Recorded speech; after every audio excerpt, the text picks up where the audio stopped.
En el mundo bíblico existía un arma invisible, un arma capaz de destruir a una familia entera sin derramar una sola gota de sangre. No era la espada de un soldado romano, no era una plaga en los cultivos, no era el hambre, era algo mucho más sutil, pero infinitamente más peligroso: perder el honor. Si logramos comprender esto, si realmente logramos sentir el peso de esta palabra, la manera en que leemos la Biblia cambiará para siempre. Porque para ellos, el honor no era lo que nosotros entendemos hoy. Era el pasaporte que te permitía existir dentro de la comunidad. Sin honor no eras nadie.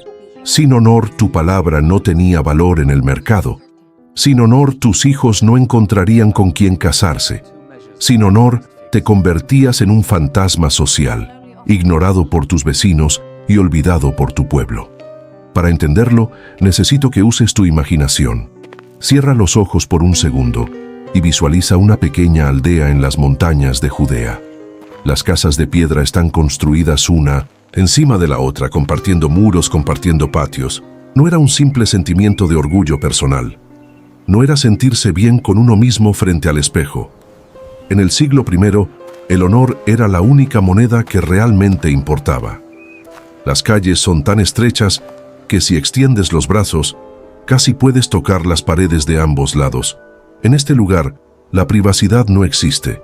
Todo se ve, todo se escucha. Una discusión en voz baja dentro de tu cocina llega a oídos del vecino.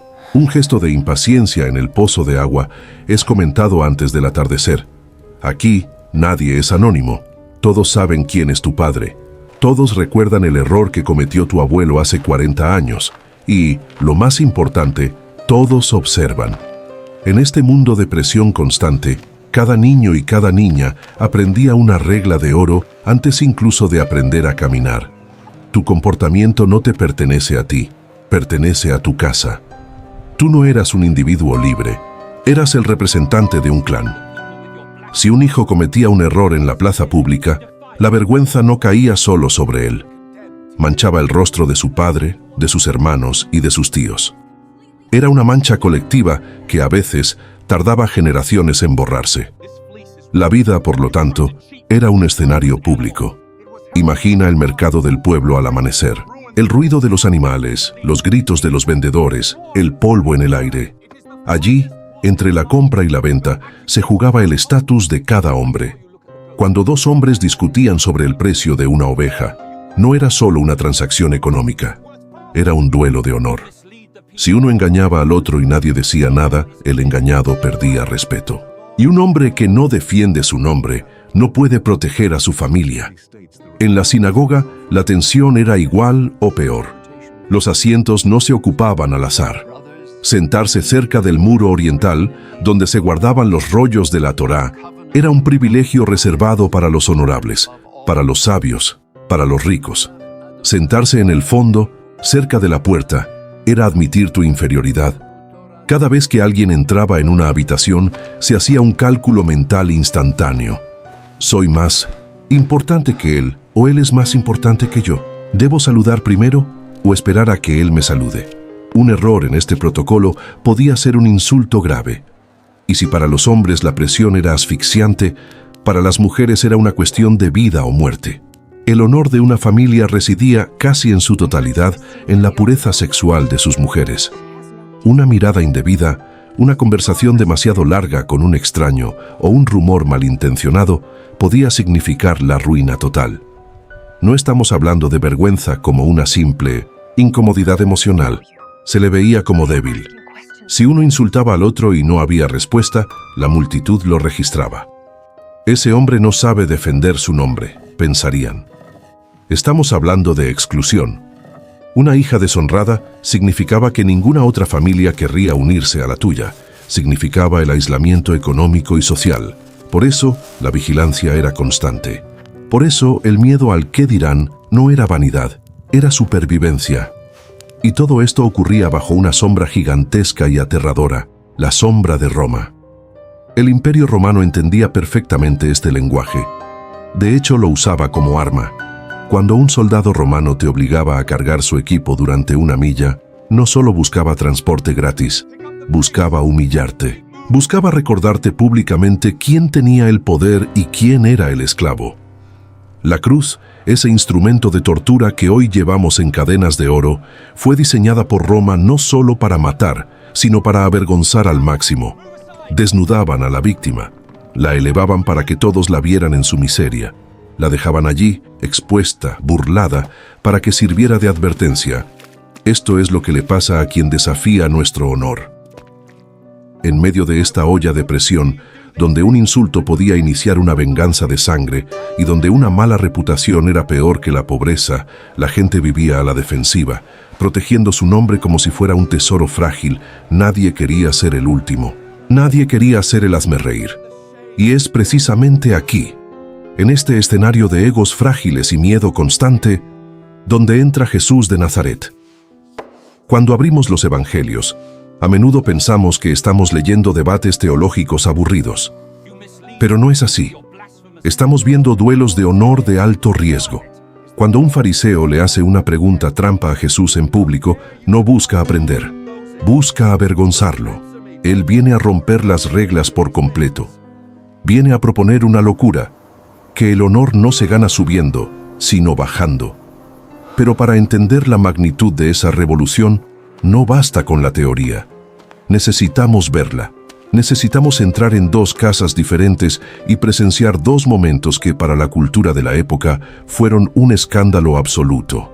Prepárate, porque lo que vamos a ver ahora desafía todo lo que esa sociedad consideraba sagrado. Imagina ahora que hemos sido invitados a un banquete importante en Galilea. La casa pertenece a Simón, un fariseo respetado. Busca demostrar ante la multitud que este rabino de Galilea no sabe nada. Cada pregunta es un ataque, cada respuesta es una defensa. Y si prestamos atención, veremos que Jesús no solo entra en este juego. La élite de la aldea está aquí. El aire huele a carne asada y a pan recién horneado. Las lámparas de aceite proyectan sombras danzantes en las paredes de piedra. Los invitados están recostados alrededor de una mesa baja, en forma de U, siguiendo el orden estricto de su estatus social. El ambiente es de exclusividad. Estar aquí significa que eres alguien. De repente, el murmullo de las conversaciones se detiene. Se hace un silencio incómodo, denso, cortante. Una figura aparece en el umbral de la puerta. No ha sido invitada. De hecho, su presencia aquí es una ofensa. Es una mujer de la ciudad. El texto bíblico no dice su nombre, pero todos en esa sala saben exactamente quién es y qué hace para sobrevivir. Su reputación está destruida. Es impura.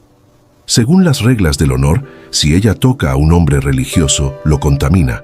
Lo lógico, lo socialmente correcto, sería que Simón o sus sirvientes la echaran a gritos.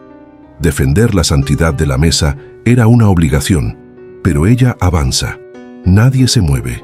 La tensión es insoportable. Llega hasta los pies de Jesús, que está recostado comiendo, y entonces hace lo impensable. Rompe un frasco de perfume costoso. El olor dulce y fuerte inunda la habitación, mezclándose con el olor de la comida, creando una atmósfera mareante.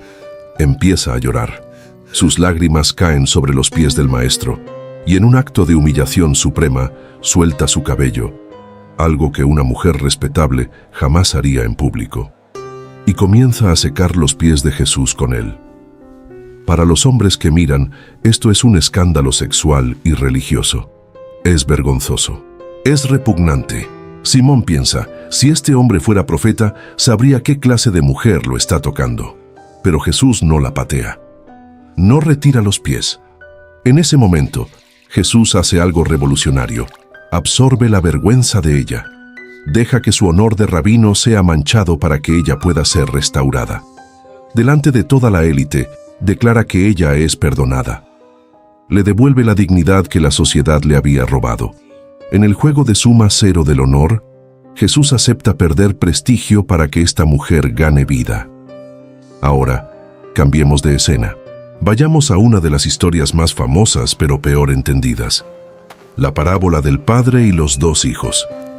Olvida la versión infantil. Miremos el horror cultural de esta historia. Un hijo pide su herencia estando el padre vivo. En el Medio Oriente antiguo, esto equivale a decir: papá, ojalá estuvieras muerto. Quiero tu dinero, no tu vida. Es un insulto público devastador. El hijo se va, malgasta todo con gentiles, lo cual añade impureza, y regresa fracasado, oliendo a cerdos. En una aldea real, si un hijo hacía esto y se atrevía a volver, la comunidad realizaba una ceremonia llamada quejezá. Los ancianos rompían una vasija de barro frente al muchacho y le gritaban: «Estás cortado, ya no perteneces a este pueblo». Era la vergüenza final, el exilio social eterno. Pero la parábola dice que el padre lo vio de lejos. ¿Qué significa eso? Significa que el padre estaba vigilando el camino, esperando. Y cuando lo ve, el patriarca hace algo que un hombre noble, anciano y rico jamás haría: echa a correr. Para correr con esas túnicas largas, el padre tiene que levantarse el manto. Tiene que mostrar sus piernas desnudas. En esa cultura, mostrar las piernas era humillante para un anciano. Se burlarían de él. Pero al padre no le importa su dignidad. Corre. Corre no por ejercicio, sino por protección. Corre para llegar al hijo antes que la aldea. Corre para abrazarlo y besarlo antes de que los vecinos puedan realizar la ceremonia de la vergüenza y rechazarlo. El padre toma la vergüenza del hijo sobre sus propios hombros. Se humilla públicamente corriendo como un niño, para que su hijo pueda entrar a casa con la cabeza levantada. ¿Lo ves ahora? ¿Ves el patrón? Desde la mujer en el banquete hasta el padre en el camino. Y finalmente, hasta la cruz en el Calvario. El Dios de la Biblia no juega según las reglas humanas del honor. Para el mundo, la grandeza es que te sirvan. Para Jesús, la grandeza es lavar los pies llenos de polvo de tus amigos. Para Roma, la cruz es la vergüenza máxima. Para nosotros, es la gloria suprema. Jesús redefinió el sistema. Nos enseñó que el verdadero honor no depende de lo que digan los vecinos, ni de cuántos likes recibas, ni de qué lugar ocupes en la mesa. El verdadero honor es la fidelidad, es el servicio, es la capacidad de amar incluso cuando eso te cuesta tu reputación. Cuando entendemos esto, la Biblia deja de ser un libro antiguo y se convierte en un espejo, porque aunque ya no vivamos en aldeas de piedra ni vistamos túnicas, el deseo de dignidad sigue intacto en nosotros. Todos queremos ser vistos, todos tememos ser rechazados. Pero la buena noticia de estas historias es que, en el reino de Dios, hay lugar en la mesa incluso para los que han perdido su honor. Y sin embargo, el mundo bíblico todavía esconde más secretos. Hay otras fuerzas invisibles que moldearon la historia, fuerzas económicas y lealtades políticas que decidían quién vivía y quién moría. En nuestro próximo recorrido, vamos a destapar una de esas redes ocultas. Y te aseguro que al hacerlo, nunca volverás a leer los evangelios de la misma manera.